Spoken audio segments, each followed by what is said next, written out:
You're all set, Rachel. Just wait for the call next week. That was the last thing my manager said before blindsiding me 4 days later with a cold email, subject line, restructure update.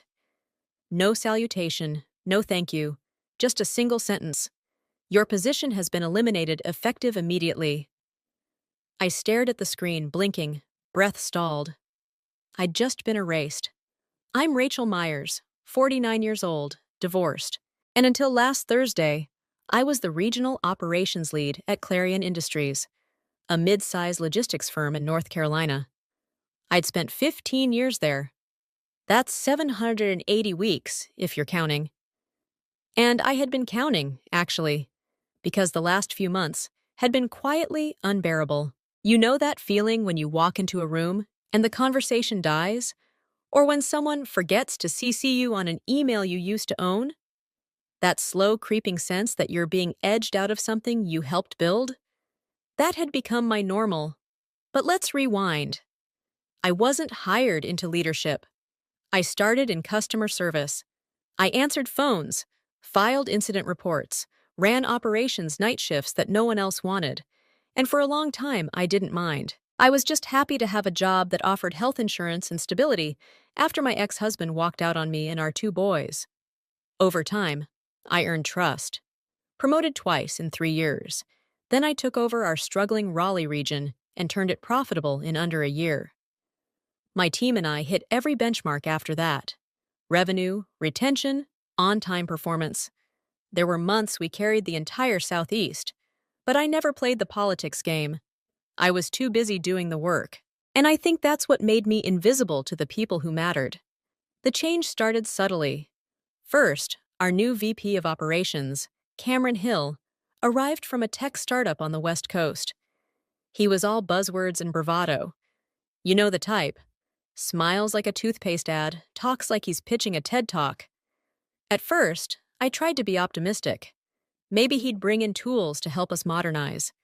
Maybe he'd even listen, but it became clear fast.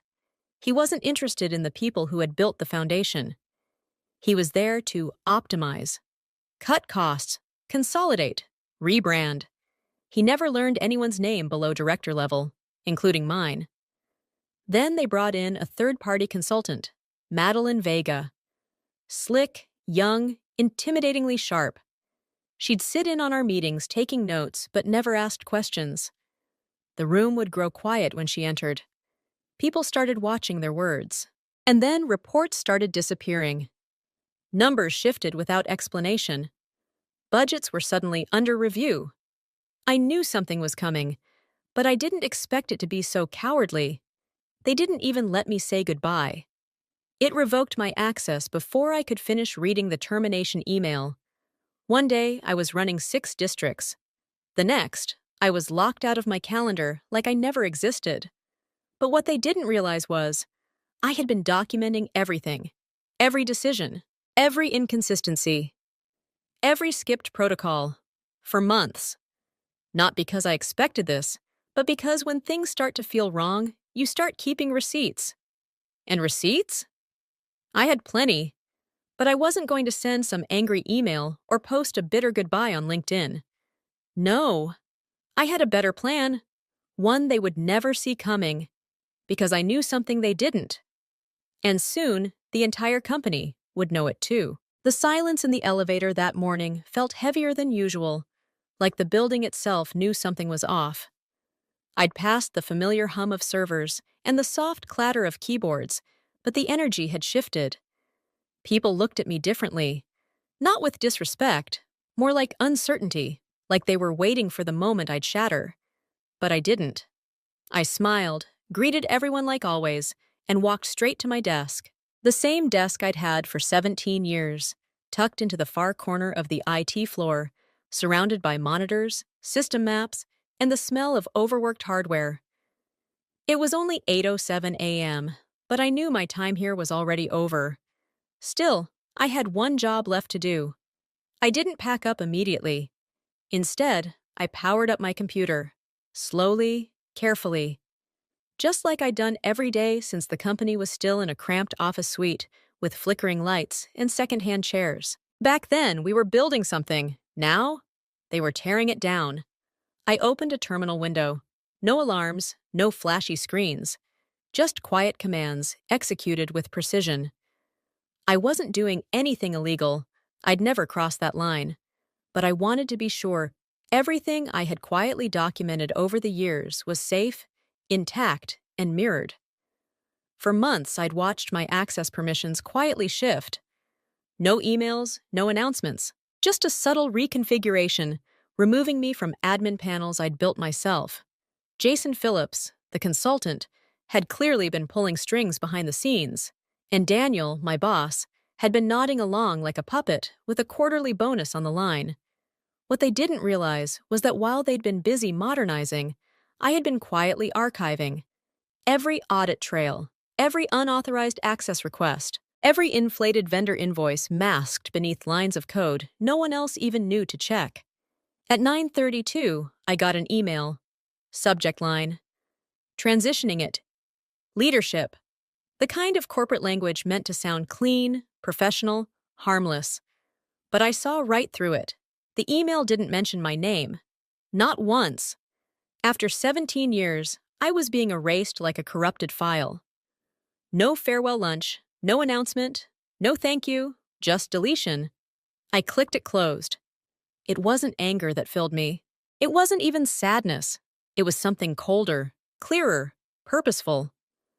I stood, grabbed a cardboard box from under my desk, and began packing slowly. My old coffee mug, the framed photo of Olivia at her first science fair, and the stress ball from that acquisition year when everything almost collapsed, but didn't, because I had stayed late and caught the server bug just in time. As I was wrapping my second monitor cord, I felt a presence. Beth, from HR. Nervous smile, eyes darting. She handed me an envelope. Severance terms, a clean break. I didn't open it. Behind her, Daniel stood in his glass office, arms crossed, watching. He didn't wave, didn't move, just made sure I was actually leaving. I was, but not in the way they expected. As I stepped into the elevator, I caught my reflection in the brushed metal walls. Same streaks of gray in my hair, same worn-out blazer. But something had changed. The woman they fired wasn't the one walking out. That woman had been loyal, quiet, trusting. The one leaving? She had a plan. I spent the next day exactly as they hoped I wouldn't. Silent. Not desperate. Not begging for clarity or closure.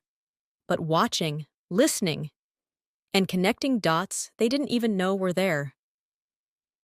At 8 a.m., I brewed my coffee and sat down at the old roll-top desk in my spare room, my unofficial command center. The house was quiet. No calendar invites, no quick syncs, no Slack messages screaming for a last-minute miracle. Just me, and the system I knew better than anyone else. I started where they underestimated me most: access logs. Despite HR's attempts to revoke my credentials, a few of my back-end privileges were still alive. Jason clearly hadn't anticipated how deeply embedded I'd been into the architecture. Rookie mistake. It took me all of 10 minutes to confirm that I could still reach the secondary audit server. And that's where it started. A pattern emerged. Quiet, almost invisible at first, like a faint pulse. Weekly transactions, routed through internal purchase orders to an unfamiliar vendor. LexCore Solutions. Sounds legitimate, doesn't it? Clean website, a vague enterprise IT strategy description, no red flags on the surface. But something felt off, so I did what any meticulous systems analyst would do. I opened the invoices, one by one. Same amounts, repeating every 2 weeks, slightly increasing, always signed off by the same person, CFO Darren Cole. With technical implementation support vaguely listed in the service description. Except, we hadn't implemented anything new in over 5 months. That's when the chill hit me. I checked the business registration of LexCore Solutions, registered to a residential address in upstate New York, owned by someone named Emily Cole. Darren's wife. I pushed back from the desk, heart racing. No freaking way. They didn't just fire me to restructure. They fired me to remove the last person who could trace this. They thought the quiet woman who stayed late, trained the interns, and documented everything wouldn't look twice. They were wrong. It was all starting to make sense. The sudden modernization initiative, the consultant who just happened to appear, the slow erosion of my privileges, the conveniently timed performance review that barely acknowledged my actual work. This wasn't incompetence. It was cover. And the worst part? I almost walked away quietly. Almost believed I was just collateral damage. But now I had clarity. I had motive. And oh, did I have the receipt? I spent the next 3 hours gathering every piece of evidence I could. Transaction logs, emails, payment authorizations, all documented, cross-checked, and saved on an encrypted drive. This wasn't just a hunch. It was a fully traceable, fraudulent paper trail. By early afternoon, I was ready for my first move. I drafted an anonymous email to the company's internal ethics hotline, complete with attachments, time-stamped screenshots, and a short, polite message. You may want to look into the relationship between LexCorp Solutions and Darren Cole. The numbers don't add up. Click. Send. Less than an hour later, I received an auto-reply confirming receipt. Standard language. Nothing urgent. But I wasn't relying on that alone, because I knew something else they didn't.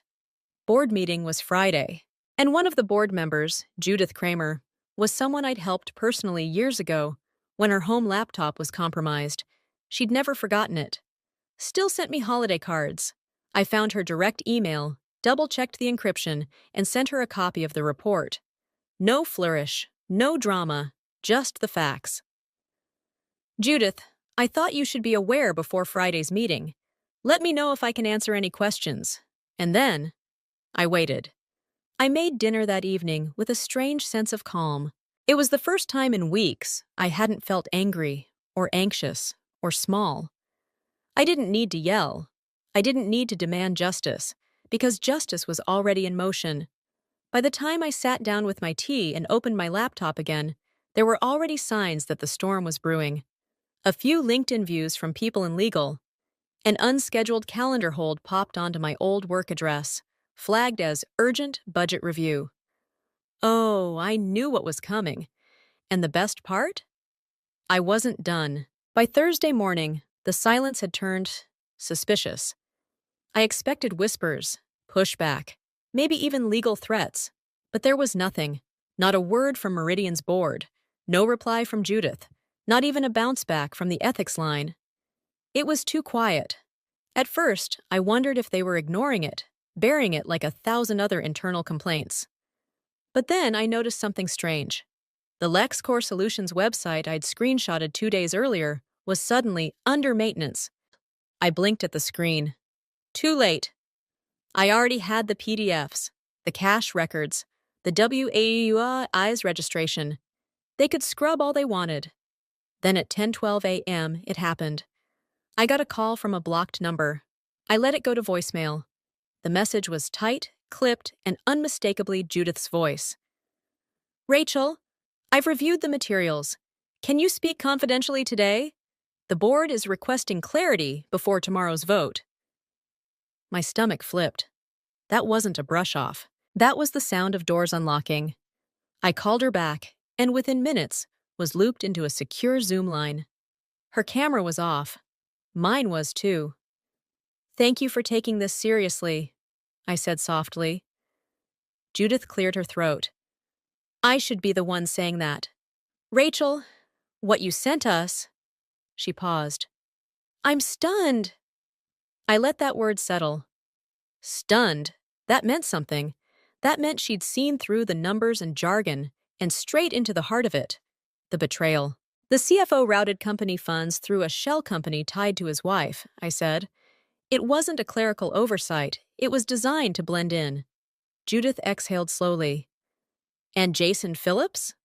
I nodded, though she couldn't see it. He was brought in to clean house, remove anyone who might see what was happening under the surface. There was a long pause. Then her voice dropped. Rachel, you're not just blowing the whistle here.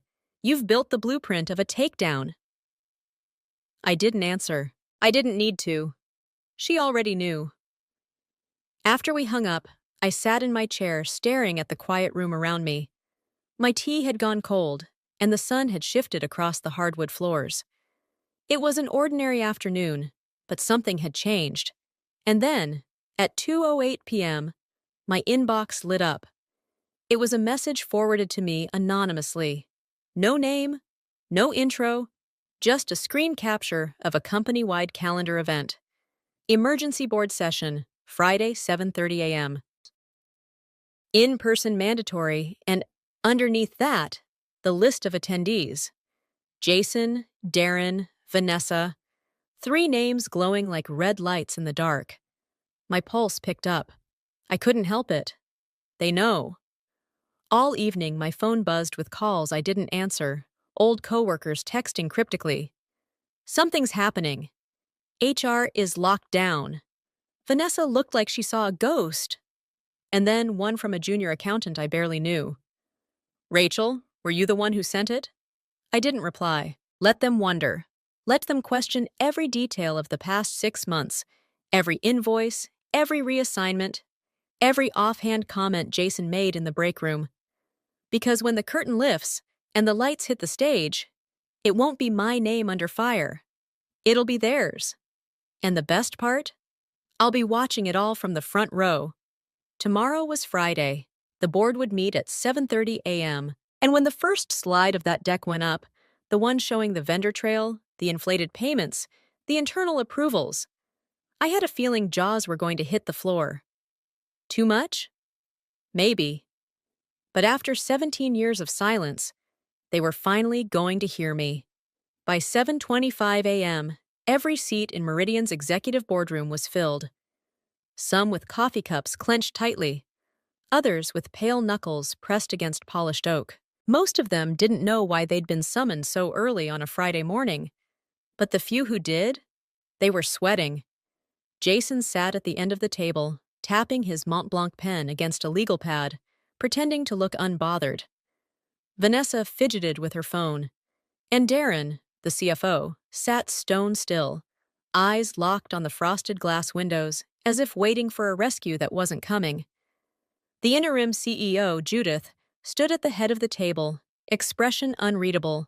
Her assistant whispered something in her ear, handed her a small folder, then left. At exactly 7:30, the door clicked shut behind him. Judith opened the folder and glanced around the room. Before we begin today's scheduled financial review, there's a matter that requires our immediate attention. No one spoke. She continued, her voice steady but cold. Yesterday, the board received a comprehensive report detailing financial irregularities involving a vendor, LexCore Solutions. The report outlines over $1.6 million in questionable payments, potential conflicts of interest, and internal manipulation of budgetary processes. Jason shifted in his seat. Judith turned a page. The documentation includes business registrations linking LexCore to Darren's wife. It also shows that Jason Phillips bypassed standard procurement procedures when onboarding this vendor, without legal review. Boom! It was like a grenade went off in slow motion. Jason straightened, his voice suddenly loud in the stunned silence. This is absurd. I've never even seen... Judith raised a hand. You'll have time to respond, Jason, but for now, let's continue. She clicked the remote. Behind her, the monitor lit up. Slide 1. Vendor registration, LexCore Solutions, LLC. Sos ont. Registered agent, Valerie Whitman. Slide 2. Payment history. 90. Isegi. Line item discrepancies, 12-month span. Slide 3. Approval chain, internal emails, redacted. Every head turned toward Darren. His face was gray. He tried to speak, but the words stuck. Judith's voice stayed level. Rachel Lynn, a recently terminated senior systems architect, uncovered this pattern during a compliance review. Her findings have been corroborated by 2 external auditors in the last 48 hours. Vanessa visibly blanched. Jason barked a dry laugh. You're taking the word of someone we fired? Out of what? Spite? Oh, that was rich. Judith didn't flinch. Actually, we're taking the word of the evidence, which is far more compelling than anything I've heard from this side of the table. The chair of the audit committee, a silver-haired man named Elliot, leaned forward. Ms. Lynn provided timestamps, access logs, and backup files. You were sloppy, gentlemen, and you picked the wrong person to underestimate. Jason's mouth opened, but Darren beat him to it. I want to speak privately with counsel. Too late. Mr. Whitman, Judith said, addressing the general counsel, can you confirm that federal law requires disclosure of any financial ties between vendors and employees' immediate families? Yes, he said grimly. And failure to disclose, especially if intent to conceal is proven, constitutes fraud. Fraud. That word hung heavy in the air. Darren dropped his gaze to the table. Jason's hand gripped his pen so tight it snapped. Judith closed the folder. Until further notice, Darren Whitman is suspended without pay. Jason Phillips, your contract with Meridian is terminated effective immediately. Vanessa shot upright. You can't do this. Judith turned to her, cool as glass. You're on administrative leave pending review. You signed off on every single payment. The room went still. Oh my God, they're all falling. The three of them stood frozen, trapped in the moment they realized there was no out, no spin, no scapegoat. Rachel's name hadn't been spoken again. It didn't need to be. Everyone in the room knew exactly who had dismantled the Tower of Lies brick by brick, and done it without ever raising her voice. By 8:17 a.m., they were escorted out, and by 8:19, Judith sent one final email to a private address, Rachel. They're gone. Can we meet? We have an offer for you. When the email from Judith arrived, I was already awake, sipping coffee on the porch as October sunlight spread across the neighborhood. They're gone. Can we meet? We have an offer for you. I didn't respond right away. Part of me wanted to. Badly. But I'd learned something these last few weeks. Silence can be louder than rage, and much more powerful. Let them sit in the discomfort for a while. The day unfolded slowly. Updates came in from former colleagues. Quiet messages of shock, of admiration, of tentative hope. Rachel, what you did. I've never seen anything like it. I thought you were gone. Turns out you were just getting started. You didn't just survive. You reset the whole damn balance. It was overwhelming, humbling, a little surreal, but above all, it was satisfying.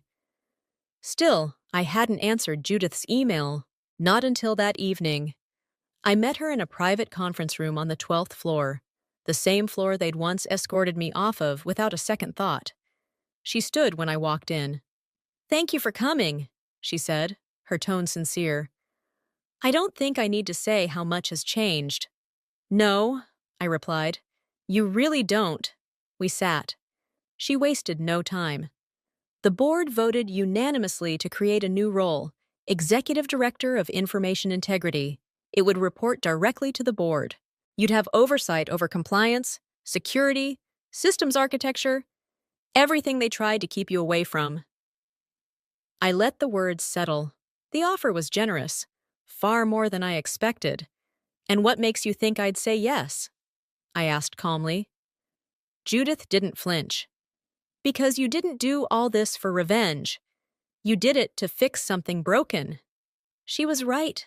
That was the scariest part. It hadn't been about payback. It had been about something far deeper. Dignity, clarity, truth. But returning, could I really walk back into the same building that once tossed me aside like I didn't matter? I glanced out the floor-to-ceiling windows. Columbus blinked beneath a soft twilight haze. You don't have to decide now, she added. But I hope you will. I nodded slowly. You'll have my answer by Monday. She smiled. That's all I ask. As I left the building, I didn't feel like a returning employee. I felt like a woman who had rewritten her own ending. But now came the hardest question. Did I want to be part of this company's future? Or had I already outgrown it? I walked back into Langston Corp not as the woman they quietly discarded, but as the one they could no longer ignore. The marble floors hadn't changed. The glass walls still gleamed. But the energy? It pulsed with tension the moment I stepped through. This time, I didn't wait at reception. I was expected. Upstairs, the boardroom was full. Judith stood at the head of the table, the interim CEO to her left. A folder rested in front of her. My terms. Everything I had outlined. Oversight authority, budget independence, security vetoes, reinstatement privileges. She looked up. Rachel, thank you for coming. I sat, slow and deliberate. Let's get one thing clear before I accept anything, I said, locking eyes with each of them. This isn't about power. It's about protection of people, of integrity, of every single voice this company tried to silence. Judith nodded. Understood. The room stayed silent for a beat longer. Then the CEO spoke. The board has unanimously approved your position, Chief Integrity and Security Officer. Your decisions won't need our approval. You've earned this. The phrase landed heavily. Earned, not given. I stood and extended my hand. Then let's begin. As I exited the boardroom, I passed the hallway where I was once walked out without warning. But today, heads turned with quiet respect. No more whispers, no more second-guessing. Stephen caught my eye near the elevators, stunned. Rachel, you're back? I smiled. No, Stephen, I've arrived. Downstairs, as I stepped into the spring sunlight, I felt something shift, not just in me, but in the culture I was about to reshape. The injustice had been real, so was the damage. But now, the healing could begin, with accountability and clarity at the helm. This wasn't revenge. It was reclamation. Sometimes the most powerful revenge is simply becoming impossible to ignore. Have you ever felt overlooked, dismissed, or silenced in your workplace, despite your loyalty and hard work? What would it mean for you to take that power back? I'd love to hear your thoughts in the comments, because your story doesn't end with their decision. It begins with yours. I didn't know a $21 hourly wage could come with this much responsibility. Scheduling subcontractors, ordering materials, managing budgets, leading meetings with engineers and HOA boards, even training crews on new product installations. Yeah, I was doing it all. But my title? Project manager, sort of. My pay? Still stuck in the just glad to be here bracket. I'm Matilda, and 6 years ago, I couldn't tell a torque wrench from a toothbrush.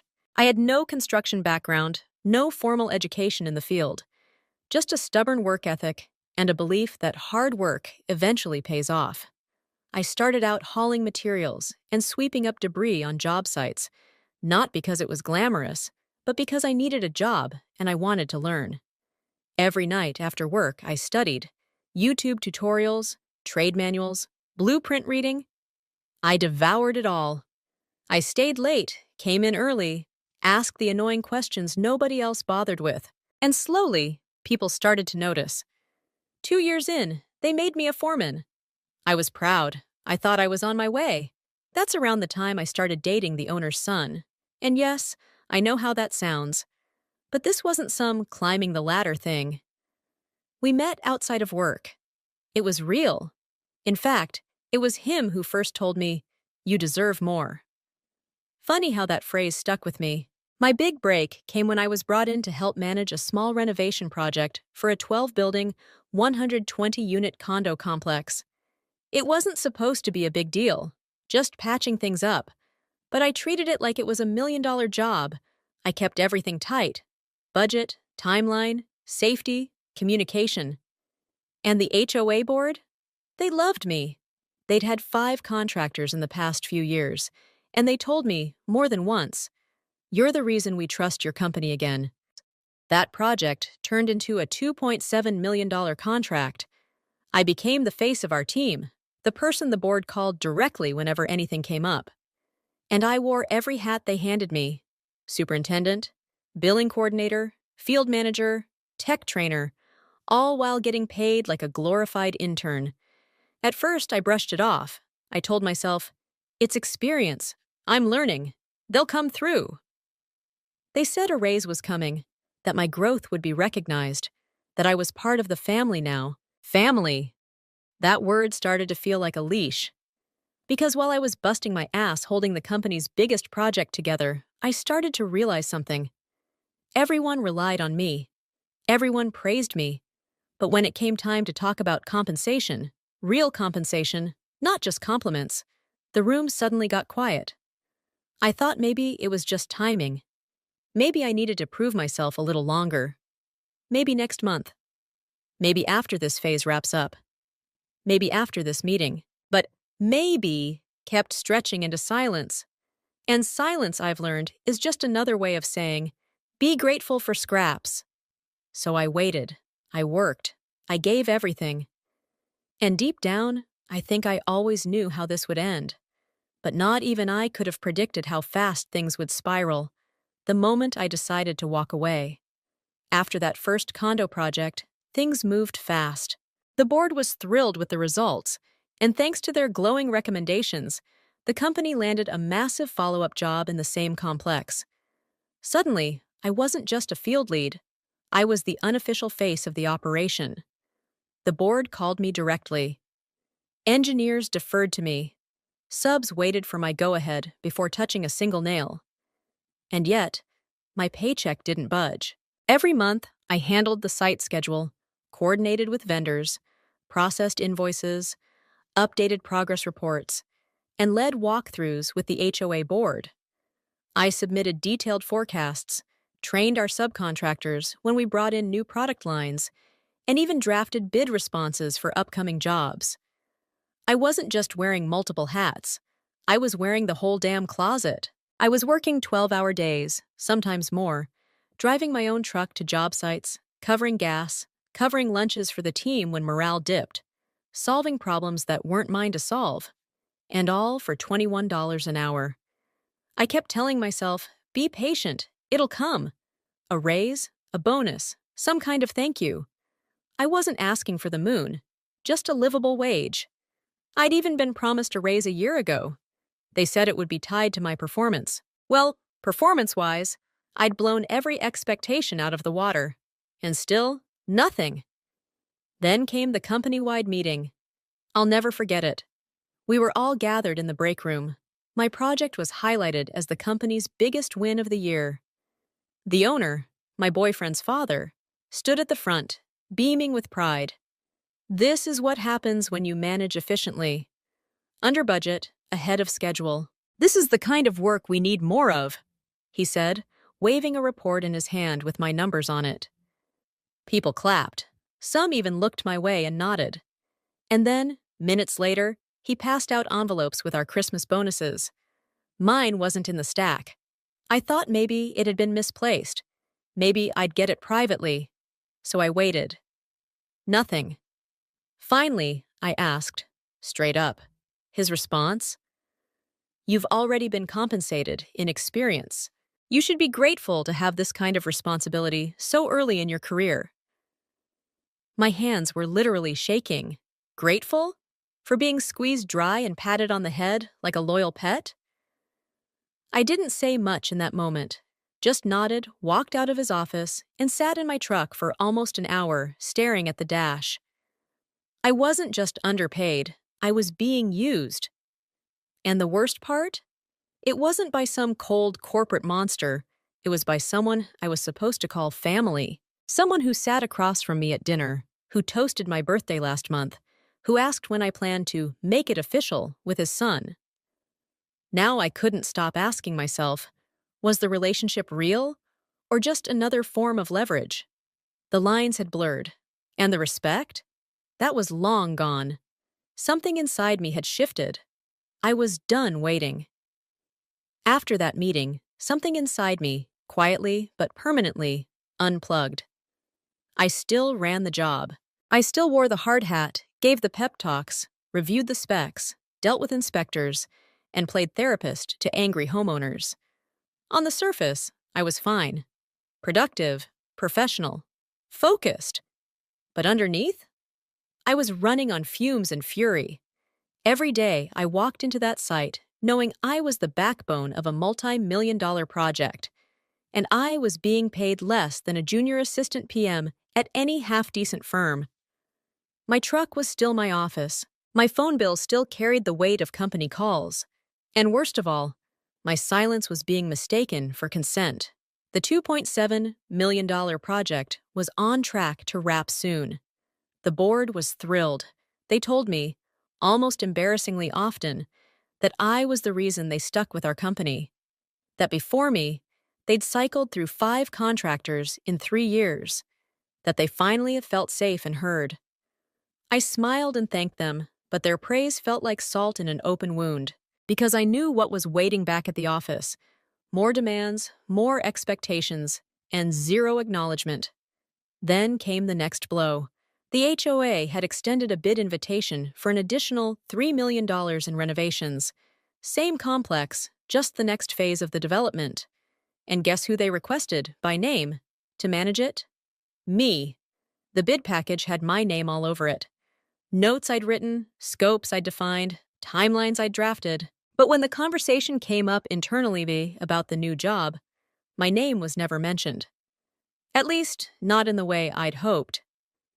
During a leadership huddle, the owner leaned back in his chair and said, "We'll keep things lean on this one. Matilda already knows the site inside out, so no need to bring in anyone else." Like I was a line item on a budget sheet. Not a person, not even an employee, just a convenient asset. I couldn't hold it in anymore. That afternoon, I knocked on his office door and laid it out, calmly but directly. I reminded him of the raise he'd promised over a year ago. I listed every function I currently covered. I presented market research showing what project managers in our region were being paid, almost double what I was making. I told him I wasn't here to beg, but I needed to know if this company saw me as a real asset or just free labor with a smile. He didn't even blink. "Matilda," he said, folding his hands like a preacher about to deliver a sermon, "what you're gaining here in knowledge and experience is more valuable than any salary we could offer. You're investing in your future. You're becoming indispensable." I stared at him. Indispensable? To whom? A man who wouldn't give me a Christmas bonus? A company that called me part of the family until money entered the room? "You're like a daughter to me," he added. And there it was, the guilt trip, the manipulation wrapped in faux affection. Like I should be honored to be exploited because it came with a side of familiarity. I left that office with my blood boiling, and when I told my boyfriend what had happened, expecting maybe some backup, he just sighed. "Babe, my dad's old school. You know how he is." I looked at him and realized something horrible. He wasn't surprised. He'd known this entire time what I was dealing with, and he'd chosen to say nothing, do nothing. That night, I couldn't sleep. I lay awake staring at the ceiling, replaying every decision I'd made over the past few years. Every weekend I'd skipped seeing my friends. Every time I'd eaten dinner in my truck instead of going home. Every ounce of myself I'd poured into that job, believing loyalty would eventually be rewarded. It was dawning on me, painfully, slowly, that I had let these people define my worth. And worse, I had started to believe them, no more. The next morning, I pulled up my resume. I hadn't touched it in years. But as I stared at the screen, something in me clicked. It was time to stop hoping they'd change. It was time to remember who the hell I was. Once I updated my resume, everything changed. Not on the outside.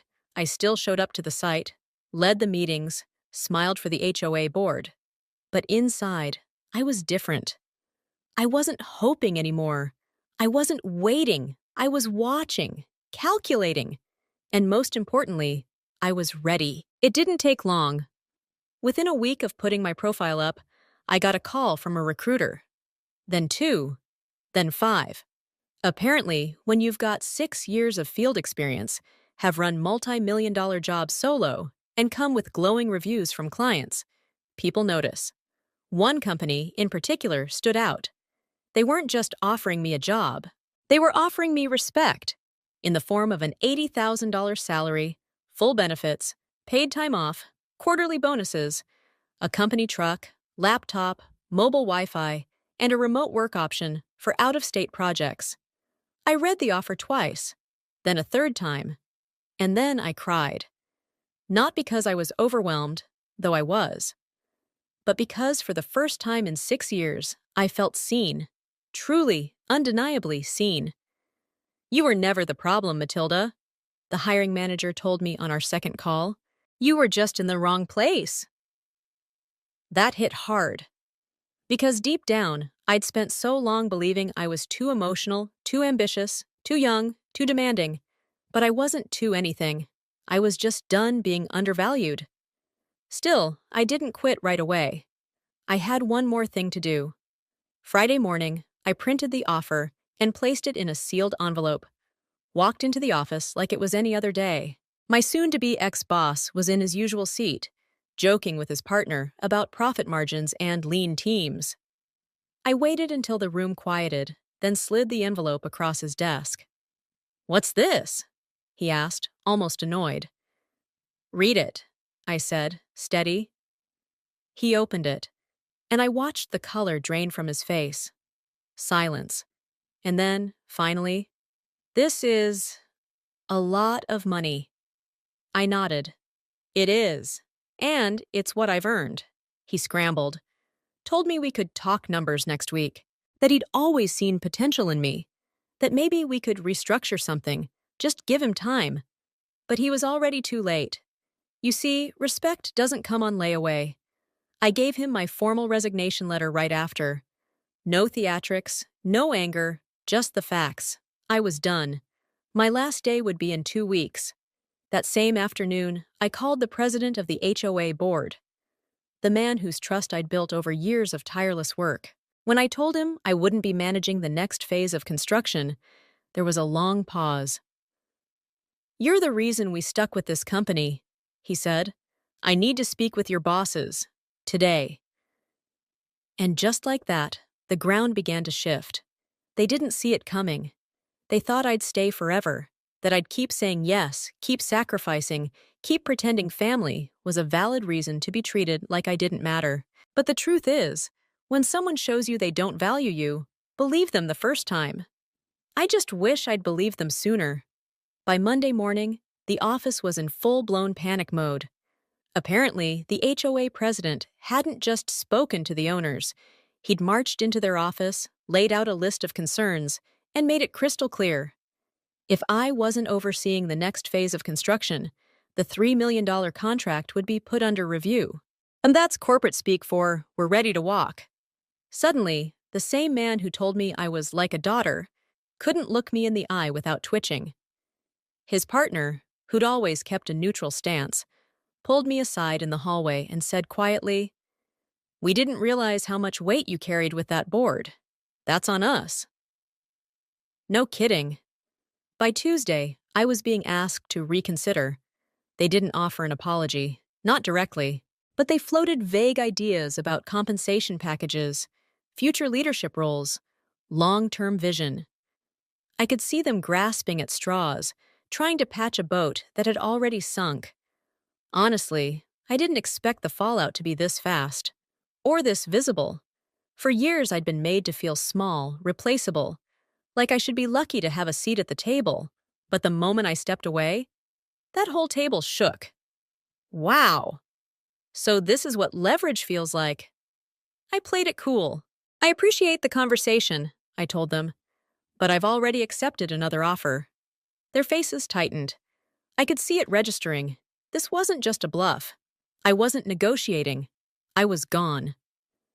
Later that day, I got a message from the HOA board president. He asked if I'd be willing to join their meeting with my company that afternoon. "We'd like you present, just to clarify your role and future availability," he said. I knew what that really meant. They wanted to make sure I wasn't being forced out. I showed up in a plain black blazer, no company logo on my shirt. Just me. The meeting was tense from the start. The HOA president laid it out bluntly. Matilda has been our primary point of contact for nearly 3 years. Her leadership is the reason we extended the invitation for this next phase. If she's not managing the project, we'll be opening the bid to other contractors. Dead. Silence. The owner cleared his throat. We were under the impression Matilda was staying on. I looked at him directly. That's not correct. I submitted my formal resignation on Friday. 2 weeks' notice. My last day is next Friday. The shift in the room was immediate. You could feel the tension snap. The board members exchanged glances. One of them actually muttered, "Well, that changes things." I kept my tone calm, professional. But inside, I was stunned. All this time, I thought I was just another cog in the machine. Turns out, I was the damn engine. After the meeting, the company's co-owner caught up with me in the parking lot. "Look," he said, lowering his voice. "I know things haven't been fair. If I'd had more say, maybe we'd be having a different conversation. But for what it's worth, I think you made the right call." I nodded. "I know I did." I drove back to the job site with my windows down, the wind in my face, and for the first time in a long time, peace in my chest. Not revenge, not arrogance, just peace. Because here's the truth they never saw coming. When you build something with your bare hands, brick by brick, day by day, you don't need anyone's permission to walk away with your head high. They thought I'd go quietly. They thought I'd be grateful. They thought I'd keep playing the loyal employee while they raked in profits on my back. But I didn't leave in bitterness. I left in power. Within a week of that meeting, the HOA board formally withdrew the $3 million invitation. Their statement was brief but cutting. Due to staffing changes and a shift in project leadership, we will be reopening the bidding process. I didn't have to read between the lines. Neither did anyone else. At the office, the mood shifted from panic to damage control. Meetings were held behind closed doors. Phones were slammed. Blame circled like vultures. The owner, my former boss, and almost father-in-law, stopped showing up entirely for a few days. When he did return, he barely acknowledged anyone. I guess when the empire starts to crack, even the king hides. His business partner wasn't so quiet. Word got around that he'd confronted him behind closed doors, furious that personal pride had cost them a multi-million-dollar job. "You lost us the board's trust," he was overheard saying. "You let your ego run the damn company." Honestly, I didn't feel vindictive. I felt detached. The fall wasn't mine to witness. I was already walking in a new direction. My last day came faster than I expected. The guys from the field, subs, crew leads, even the delivery drivers, threw me a goodbye lunch in the lot. Nothing fancy, just some tacos, folding chairs, and too many stories that started with, "Remember that time when Matilda?" They made me laugh. They made me cry. For the first time, I realized how many people I'd quietly impacted. I wasn't just managing buildings. I'd helped build trust, culture, belief. Even the co-owner stopped by, pulled me aside. "I wish we'd done better by you," he said, sincere. "You deserved more than what you got." I smiled, not bitter. "I know. That's why I left." As for my boyfriend, we didn't make it. In the weeks that followed, we tried to salvage things, but it became clear he had been too willing to stay silent when it mattered most. He wasn't cruel, just complicit, and that hurt in its own quiet way. One night over dinner, I asked him, "If it had been you, treated like that for years, would you have stayed?" He looked down at his plate. "No." That was our last meal together. Sometimes the real heartbreak isn't when someone wrongs you. It's when someone you love watches it happen and does nothing. I moved out that weekend, packed up my books, my tools, my pride, and didn't look back. Now I sit at my new desk, my name on the door, laptop open, benefits already active, and I can't help but breathe deeper. This isn't revenge. This is resolution. Because the best way to leave a place that never valued you is to rise so far above it they can't even see your heels. 2 months later, My new company assigned me to a project just 30 minutes away from the condo complex I'd managed for years. When I pulled into the site, I caught a glimpse of the old logo, my old company's logo, on a pickup truck across the street. Apparently, they'd landed a smaller job nearby, a quick fix-up for a commercial strip mall. I didn't think much of it until the following week, when the HOA president from the condo board reached out. "Just wanted to check in," he said. "We've officially signed with another firm for the new phase. You'll never guess who won the bid." I laughed. "Try me." And he said the name. It was my new company. I was stunned. I hadn't even been involved in the proposal. We had separate regional teams for bidding. I asked him why they made the switch. His voice was calm but firm. "Because we trust you. And we trust the company that saw your value when the last one didn't." That was it. No drama, no announcement, just a quiet, final shift in power. The project, now valued at over $3.5 million, would start the following quarter. And while I wouldn't be leading it, I'd be brought in as an advisor. Talk about full circle. I kept things professional, but I'd be lying if I said it didn't feel good. Not out of revenge, but out of clarity. Because sometimes, the best revenge isn't getting even. It's watching the people who underestimated you realize they handed you the match, and you built an empire instead of burning down their house. From what I heard, the fallout at my old company got worse. Word spread in the local construction circles. Clients started to ask questions. Subcontractors hesitated. A few even reached out to me on LinkedIn, asking if I'd landed somewhere else and whether there were openings. It turns out reputation moves faster than any press release. As for me, I'm just getting started. There's something liberating about walking into a room and no longer needing to prove you belong there. You've already done the work. Your story speaks louder than your title ever could. I look back now and realize every late night, every ignored request, every maybe next month that never came, it wasn't wasted. It built me. It showed me what I would never tolerate again. And most importantly, it taught me this. If they don't see your value, stop arguing. Start walking. Someone else will recognize what they were too blind to appreciate. Sometimes the most powerful thing you can say isn't, "I deserve better." It's, "Watch me prove it."